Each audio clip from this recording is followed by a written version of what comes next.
Hello students, how are you? W class 21 में आपका स्वागत है। मैं मुस्तफी अहमद नए टॉपिक के साथ। आज का जो टॉपिक है वो है बायो सेवर्ट का नियम, और चैप्टर का नाम है आपका गतिमान आवेश तथा चुंबकीय क्षेत्र। चुंबक कह लीजिए या गतिमान आवेश तथा चुंबकीय क्षेत्र। बायो सेवर्ट का नियम लिखिए, बहुत इंपॉर्टेंट है, ज्यादातर बोर्ड में मालूम किया जाता है। बहुत अच्छी वीडियो होने वाली है आज की। और बच्चों, आपसे गुजारिश है कि हमारे चैनल को सब्सक्राइब करें और लाइक करें। तो आज की वीडियो में देखिए हम आपको पढ़ाते हैं। आज का जो टॉपिक हमारा है बायो सेवर्ट का नियम लिखिए। तो बायो सेवर्ट का नियम भी लिखना है आपको इसमें। तो देखिए, इसमें एक धारावाही चालक है आपका ये। इसमें ये हमने दिया है कि एक धारावाही चालक है आपका जिसमें जिसका एक डेल्टा अवयव जो हमारे पास है वो डेल्टा एल है। और इससे आर दूरी पर एक बिंदु पी है जिसका चुंबकीय क्षेत्र हमारा डेल्टा बी है। उधर हमने क्रॉस के अनुसार दिया है, इसे डॉट के अनुसार पी डैश है, ये डेल्टा बी इस पर चुंबकीय क्षेत्र, और उसमें आई एम्पीयर की धारा प्रवाहित हो रही है। तो देखिए इसमें क्या है, धारावाही चालकों के लिए देखिए बायो सेवर्ट एक वैज्ञानिक है बायो तथा सेवर्ट ने धारावाही चालकों में धारावाही चालकों द्वारा उत्पन्न चुंबकीय क्षेत्र पर अध्ययन किया और ये निष्कर्ष निकाला कि धारावाही चालकों के किसी अल्प अवयव डेल्टा एल जो होता है, अल्प अवयव है हमारे पास डेल्टा एल जिसकी लंबाई डेल्टा एल है, द्वारा उत्पन्न चुंबकीय क्षेत्र जो है वो निम्न कारकों पर निर्भर करता है। निम्न कारक क्या है इसमें? नंबर एक बात ये कही इसमें, यहाँ पर जो धारावाही चालक है इसमें जो अल्प अवयव है ये निम्न कारकों पर निर्भर करता है। चुंबकीय क्षेत्र जो है वो देखिए शॉर्ट में एक बात है, ये चुंबकीय क्षेत्र उत्पन्न जो हो रहा हमारा ये चुंबकीय क्षेत्र बी डेल्टा बी जो होता है वो सबसे पहले जो है उस धारा में जो धारा प्रवाहित हो रही है चालक में, धारावाही चालक में धारा प्रवाहित है उसके अनुक्रमानुपाती होता। दूसरी बात, उस चालक की लंबाई के अनुक्रमानुपाती होता डेल्टा एल के यहाँ, और इसको मिलाने वाली जो दिशा रेखा है उसके बीच बनने वाले कोण की ज्या के अनुक्रमानुपाती होता है। और उसका चौथी बात ये कही जो है, फोर्थ बात ये है मेरे पास यहाँ पर, जो उसके बीच की जो डिस्टेंस है उसके वर्ग के अनुपाती होता है। तो बायो सेवर्ट ने ये निष्कर्ष निकाला, चार टॉपिक है इसमें आपके। पहली बात ये कहा इसमें, तो धारावाही चालक है ये डेल्टा बी, वो चालक की लंबाई के अनुक्रमानुपाती होता है। यानी कि उसमें क्या दिए, स्पष्टवाद में लिख सकते हैं कि जो डेल्टा बी है वो चालक में प्रवाहित होने वाली धारा के अनुक्रमानुपाती होता है, अर्थात डेल्टा बी अनुक्रमानुपाती आई के। ये पहली बात कही इसमें।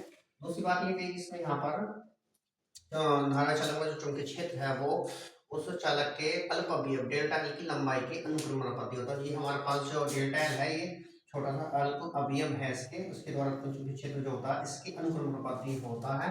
यानी कि ये हुआ डेल्टा बी अनुक्रमानुपाती डेल्टा एल के, इस तरह से। ठीक है, या इसको कहीं कहीं बुकों में यहाँ पर जो है डीएल भी दिया गया है, तो आपको स्मॉल डीएल भी लिख सकते हैं। और तीसरी बात ये कही इसमें यहाँ पर, जो तीसरी बात है यहाँ पर ये, तीसरी बात यहाँ पर ये है कि इन दोनों के बीच जो इस रेखा को चुंबकीय क्षेत्र को मिलाने वाली रेखा के बीच का जो कोण होता है उसकी ज्या के अनुक्रमानुपाती होता है, अर्थात ज्या का मतलब होता है साइन के। तो यहाँ पर होगा डेल्टा बी अनुक्रमानुपाती साइन थीटा। ये मेरे पास तीसरा कारक हुआ हमारे पास।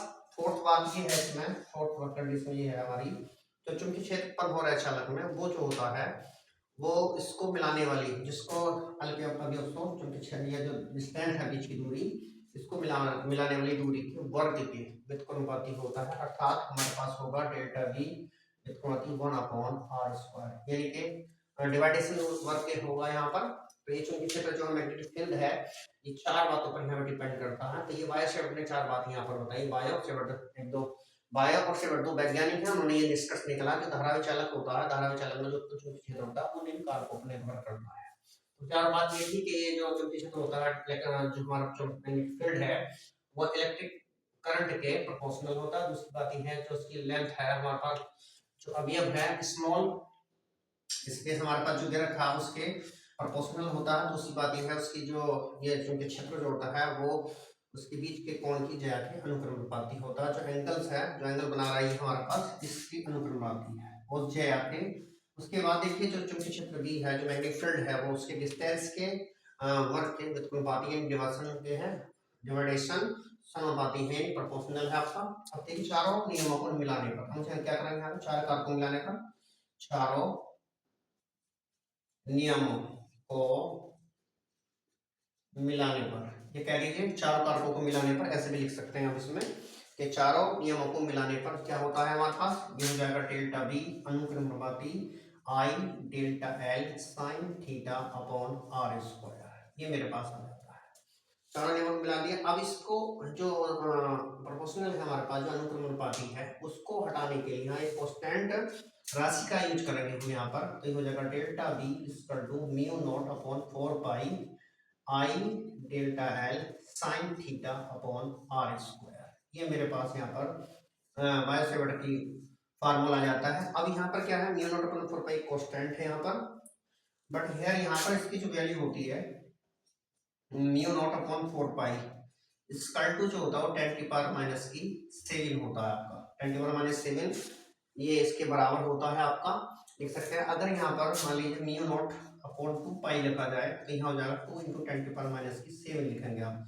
अगर हर नंबर में कंडीशन अलग होगी हमें, अगर 4 पाई 10 की पावर माइनस 7 लगाएंगे, और अगर म्यू नॉट अपॉन 2 पाई आ रहा था तो 2 इंटू 10 की पावर माइनस 7 का यूज यहाँ पर करेंगे। बहुत इंपॉर्टेंट क्वेश्चन था आपका। तो ये बायोसेवर्ट का नियम है इसमें, mu naught upon 4 pi I delta L sine theta. अगर मान लीजिए इफ, मान लीजिए कोई कुंडली है, वृत्ताकार कुंडली है, इफ यदि मेरे पास थीटा इक्वल टू 90 डिग्री हो जाए, सपोज करो मेरे पास जो है इनके बीच का कोण जो है 90 डिग्री हो जाए, तब मेरे पास क्या होगा, तब मेरे पास delta B equal to mu naught upon 4 pi I delta sine 90 degree upon R square. तो क्या हो जाएगा यहाँ पर डेल्टा एल साइन थीटा। अब हमारे पास जो है I delta L sine theta, sine 90 हुआ हमारा, साइन 90 की वैल्यू होती है 1, तो यह हो जाएगा delta B equal to mu naught I delta L into 1 upon R square. तो ये हो जाएगा delta B equal to mu naught upon 4 pi into I delta L upon R square. तो ये अगर मान लीजिए कोई वृत्ताकार धारावाहिक वृत्ताकार कुंडली है, तो यहाँ डेल्टा एल जो होगा है, डेल्टा एल स्क्वायर हो जाएगा 2 पाई आर के बराबर। तो 2 पाई क्या है, 2 पाई आर जो है इसकी परिधि है, यानी डेल्टा एल कब है, जब अगर कोई धारावाहिक चालक वृत्ताकार कुंडली के रूप में मुड़ा हुआ है, तो उसके केंद्र पर चुंबकीय क्षेत्र जो होगा वो होगा delta B equal to mu naught upon 4 pi I into 2 pi R बटे क्या हो जाएगा आर स्क्वायर। देखिए एक आर से एक आर कैंसिल हुआ हमारा, एक बचा, और 2 पाई से यहाँ 2 पाई बचा 2 बार आपका। तो डेल्टा बी इक्वल टू क्या हो जाएगा आपका mu naught I upon 2 R. ये मेरे पास यहाँ पर इसका फार्मूला आ गया। कब आ गया, जब कोई धारावाहिक हमारा वृत्ताकार कुंडली के रूप में, कोई तार है वृत्ताकार कुंडली के रूप में मुड़ा हुआ एक कुंडली है, तब उसका चुंबकीय क्षेत्र, उसके केंद्र का चुंबकीय क्षेत्र जो होगा वो be equal to mu naught I upon 2 R होगा।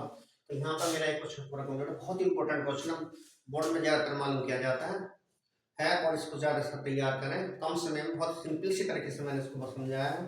तो आपसे निवेदन यही है आपका स्टूडेंट सभी से कि आप हमारे चैनल को सब्सक्राइब करें, लाइक करें, शेयर करें। धन्यवाद।